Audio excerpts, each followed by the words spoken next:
Why are your competitors doing better than you? Why are some of your clients switching from you to your nearest competitor? How do you avoid the switch or being the preferred option they switch to?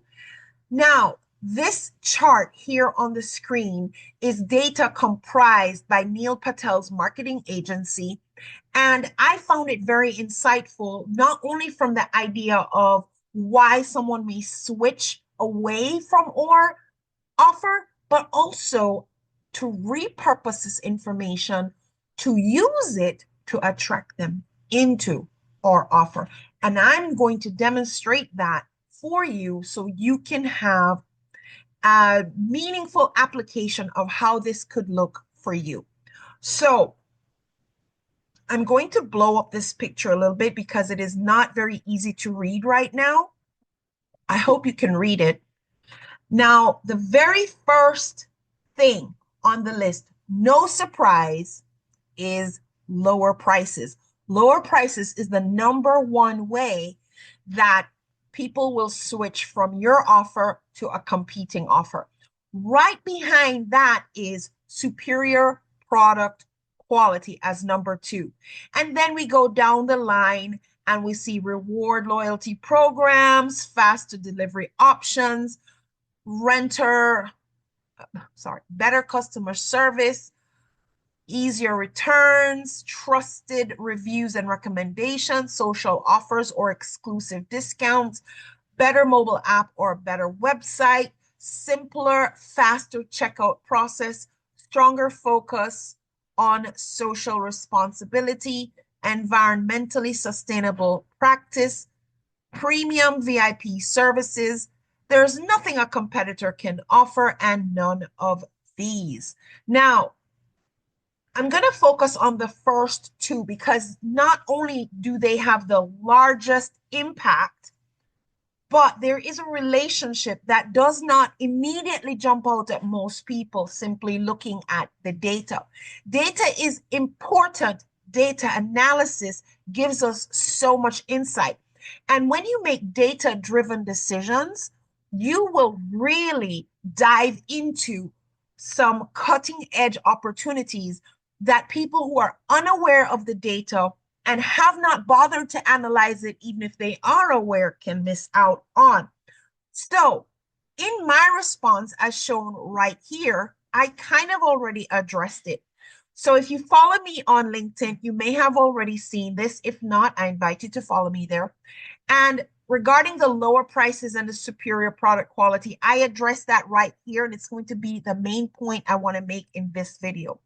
And I said lower prices can only apply when comparing apples to apples, not looking like an apple and presenting as, say, an apple pie, or the thing in itself plus value moves you out of the price comparison and into the second realm on the list, which is superior product quality.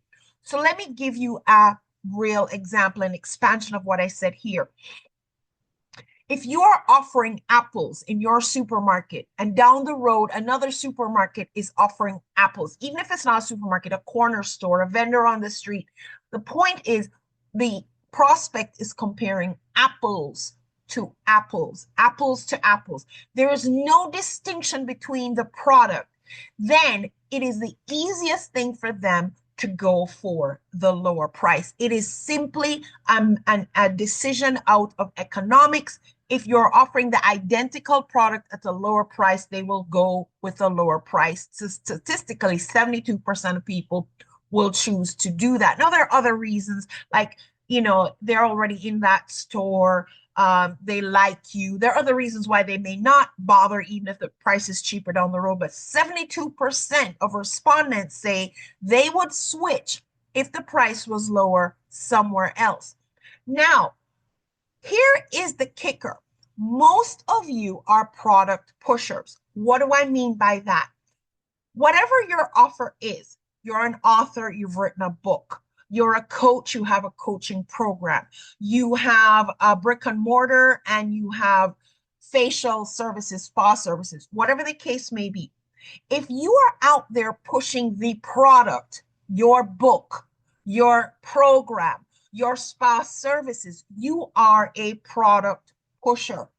And at that point, the prospect is going to look at your book versus another book, your spa service versus another spa service, your program versus another program, because what they're looking at, the apple versus the apple. And for most people at the prospect level, they are not yet fans or followers of your content. They're just on the surface, on the outside. They're just saying, hey, I want spa services. All spa services at this point are apples to apples. Now, where that is product pushing, you're saying buy my services, buy my program, buy my book. You're a product pusher. The second part said superior product quality. Now, how is anyone going to know you have a superior product quality if all you're saying is buy my product, buy my product, buy my offer, buy my service? On the surface, that there is not going to be any obvious distinction to the person. And this is where I said in this response, apples to apples versus apple pie. Now, the apple pie puts you in the apple industry, for example, but the pie is not only a different name, a different packaging, even though it's an apple-based product, you have added value to it. You've turned the apples into a tasty dish, into a beautiful presentation, and you've added value to the service. And this is where the superior product quality aspect is going to come in. You cannot be pushing your product, guys. You have got to be showing something else. This is where premium value brands operate from.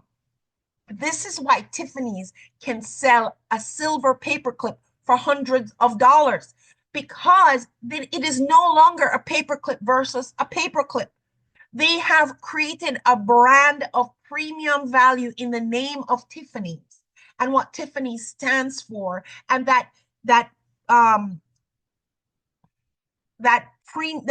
teal color that they have trademarked, and the way they package things, and the experience of shopping at Tiffany's, that it no longer is a paperclip versus a paperclip. And this is where we have got to focus. So you can no longer just be an author. You have got to separate your book, not just say, buy my book, buy my book, buy my book.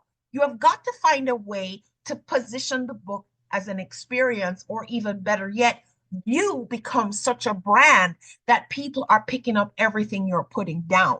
This is why there are some authors that no matter what book they drop, they are getting hundreds of purchases, thousands of purchases within the first few days. If you are a Tom Clancy, a Stephen King, a Daniel Steele, it does not even matter what book you write next. You already have some raving fans that are just going to pick up whatever you're putting down, because you have become a brand.